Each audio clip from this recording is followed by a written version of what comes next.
আমাদের এলাকায় দেখা যায় যে গোসল করে, গোসলের আগে অজুও করে গোসল করার পরে যখন সে আবার নামাজ পড়বে তাই আবার অজু করে।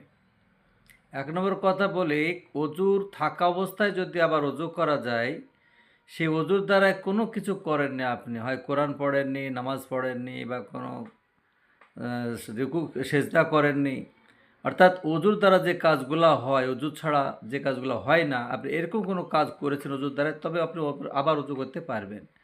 কিন্তু যদি সেই অজুর দ্বারা কোনো কাজ করেননি, তাহলে আপনি পুনরায় যদি আবার অজু করেন, এটা মাকরুহ।